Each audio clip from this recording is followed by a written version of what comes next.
welcome back to my channel The Ocean Brain with Priya. Today is 25 of July. Welcome to The Hindu newspaper analysis. So guys, in the today's video we are going to take the entire analysis of The Hindu newspaper. इस बात करते हैं नीरज चोपड़ा की। नीरज चोपड़ा ने जीता है second silver medal India के लिए और ये सिल्वर मेडल इन्होंने जीता है जैवलिन थ्रो में। गाइस फर्स्ट मेडल जो था सिल्वर मेडल वो अंजू बॉबिल जॉर्ज के द्वारा 2003 में आया था, जो कि लॉन्ग जंप में उन्होंने हासिल किया था। बात करते हैं कि जो गोल्ड मेडल था वो किसको मिला, तो वो मिला है एंडरसन पैट्रिस ऑफ ग्रेंडा को। और अगर बात की जाए थर्ड ब्रॉन्ज मेडल की, वो मिला है जैकॉब वेल्डिज को। तो गाइस मंकी पॉक्स के लिए दिल्ली ने अलर्ट कर दिया गया है और ये जो फोर्थ पेशेंट मिला है, अगर इसकी हिस्ट्री देखी जाए तो इसमें कोई फॉरेन ट्रेवल वाली हिस्ट्री का रोल नहीं है। WHO के थ्रू भी इसको पब्लिक हेल्थ इमरजेंसी अनाउंस कर दिया गया है। मैंने आपको अपने प्रीवियस वीडियो में बताया था कि जो मंकी पॉक्स है वो एक जूनोटिक डिसीज़ है। ये सबसे पहले एनिमल से आती है और फिर ह्यूमन टू ह्यूमन ये ट्रांसफ़र होती है। और गाइज़ ये जो होती है स्मॉल पॉक्स की तरह दाने दाने दिखते हैं और अभी मंकी पॉक्स के लिए स्मॉल पॉक्स की वैक्सीन का ही यूज़ किया जा रहा है। अभी फ़िलहाल मंकी पॉक्स के लिए कोई भी वैक्सीन नहीं। इसमें वाटर बहुत ज़्यादा आ चुका है। ओके, सो मैं गोदावरी की लोकेशन बता दूं, ये महाराष्ट्र से, आंध्र प्रदेश से और बे ऑफ बंगाल में जाकर गिरती है। ओके, तो इसको ईस्टर्न फ्लोइंग रिवर भी बोला जाता है। Okay, here page adding digital layer of indignity. यहाँ पर राजेंद्र नारायण ने बताया है कि जो वर्कर्स हैं उनके लिए जो ये टेक्नोलॉजीज़ हैं ये फ्रूटफुल नहीं है। कहीं ना कहीं इन सब के चलते इनको बहुत सारी प्रॉब्लम फेस करनी पड़ती हैं। एक बार क्या होता है कि ये एक बैंक में जाते हैं जहाँ पर कोई वर्कर आती हैं, तो वो अपना फॉर्म वगैरह फिल कराने के लिए आती हैं। तो वहाँ पर जो एजेंट होते हैं बैंक के, तो वो उनका फॉर्म फिल करते हैं। उस दौरान बायोमेट्रिक का प्रोसेस होता है, तो बायोमेट्रिक प्रोसेस में इनके जो फिंगरप्रिंट्स होते हैं वो मैच नहीं करते हैं, जिसके चलते जो बैंक के मैनेजमेंट होते हैं वो उन लेडी को डिसरिस्पेक्ट करते हैं। तो उसी के रिगार्डिंग में इन्होंने बोला है कि जो वर्कर्स हैं कहीं ना कहीं उनको टेक्नोलॉजीज इतनी ज़्यादा फ्रूटफुल नहीं हो रही हैं, उनको बहुत ज़्यादा दिक्कत फेस करनी पड़ती है।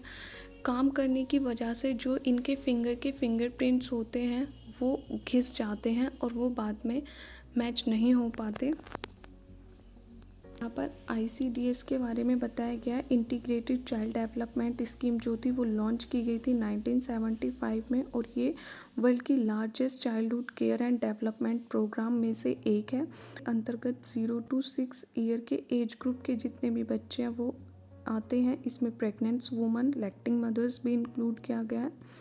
Next is national food security act जो था वो 2013 में आया था। As per this act this right holder get hot cooked meals और take home rations at the local आंगनवाड़ीज़।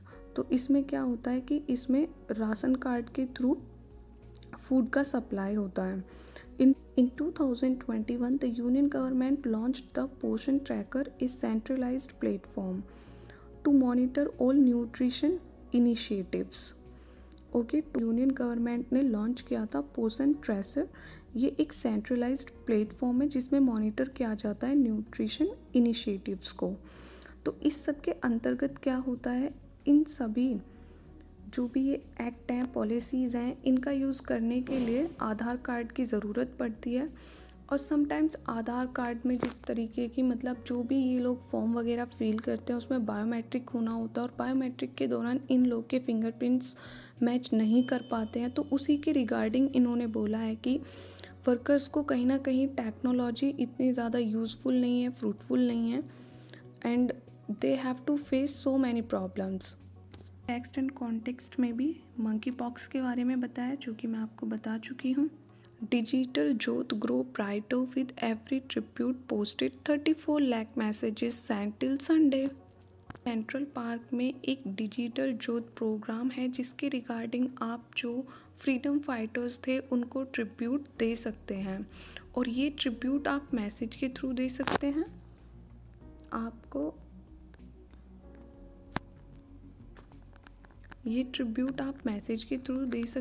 आपको जाना है digitaltribute.in पर और वहाँ पर मैसेज कर देना है। Beam became brighter after mister Modi appeal on Twitter on Saturday with 2 lakh messages being posted after mister Modi appeal on Twitter. Okay, तो मिस्टर मोदी ने बताया है कि जैसे जैसे मैसेजेस इंक्रीज़ होंगे वैसे वैसे इसकी ब्राइटनेस इंक्रीज़ होते जाएगी। अभी तक इसकी ब्राइटनेस 800 वोट थी, लेकिन जैसे जैसे मैसेजेस इंक्रीज़ होंगे, if these messages are around 1 crore, तो जो बीम की ब्राइटनेस होगी वो हो जाएगी 2500 वोट। ओके गाइज, इसके रिगार्डिंग मैं अभी आपको एक वीडियो भी दिखलाती हूँ। ओके, हमें करवाने को जो कर गए खुद को कुर्बान, समय की गर्त में कहीं रह न जाएं वे अमर शहीद गुमनाम। स्वतंत्र राष्ट्र है कृतज्ञ आज, करते उन बलिदानियों को याद, एक ज्योत जलाएं उनके नाम जो हो गए कुर्बान देश के नाम। ये डिजिटल ज्योति प्रतीक है उन संघर्षों और बलिदानों की जिनके जीवन अंधियारे बीते हमारे दिन उजियारे बनाने को। आज हमारी बारी है देश के अमर सेनानियों के नाम एक ज्योति जलाने की। दिल्ली के सेंट्रल पार्क में प्रज्वलित डिजिटल ज्योति पर अपनी श्रद्धांजलि देकर अपने योगदान को अमर बनाना है। कुछ इस तरह आजादी के अमृत महोत्सव को यादगार बनाना है। डिजिटल ज्योति पर योगदान देने का तरीका आसान है। digitaltribute.in पर जाएं, अपनी पसंदीदा भाषा चुनें, श्रद्धांजलि अर्पण करें पर क्लिक करें, अपनी तस्वीर अपलोड करके नाम और ईमेल आईडी डालें, अपना संदेश चुनकर सबमिट करें। डिजिटल ज्योति के सामने लगी एलईडी स्क्रीन पर आपकी श्रद्धांजलि प्रदर्शित की जाएगी। आपकी श्रद्धांजलि का वीडियो आपके पास ईमेल या व्हाट्सएप पर भेजा जाएगा। हर श्रद्धांजलि के साथ डिजिटल ज्योति का प्रकाश तेज होता जाएगा। अमर सेनानियों की यादों का चिराग भारत के आकाश को रोशन करता जाएगा। Study on snow leopard and its prey, strong link between habitat used by mountain cat and Siberian ibex blue sheep। इसमें बताया गया है कि जो स्नो लियोपार्ड होता है उसके पास एक इतनी अच्छी एबिलिटी होती है कि वो अपने प्रे को डिटेक्ट कर सकता है। ओके, तो ये स्टडी किसके द्वारा की गई है? जूलॉजिकल सर्वे ऑफ इंडिया के थ्रू ये स्टडी की गई है। स्नो लियोपार्ड का साइंटिफिक नेम होता है पैंथीरिया यूनेसिया। Ukraine set to resume grain exports a day after attack on Odisha port. Russia claims it had targeted a Ukraine military boat with missiles. China launched second space station module। US और रसिया के बाद China ऐसा third country है जो अपना space station बना रहा है। ऐसा बोला जा रहा है कि जो इंटरनेशनल स्पेस स्टेशन है वो 2013 तक अच्छे कंडीशंस में नहीं रहेगा, और 2013 के अराउंड इंडिया भी अपना स्पेस स्टेशन बना लेगा। तो चाइना, यूएस, रसिया के बाद इंडिया ऐसा फोर्थ कंट्री होगा जिसके पास अपना इंडियन स्पेस स्टेशन होगा। This is for today. Thanks for watching my video, and if you like my video then please like it, share it and subscribe it.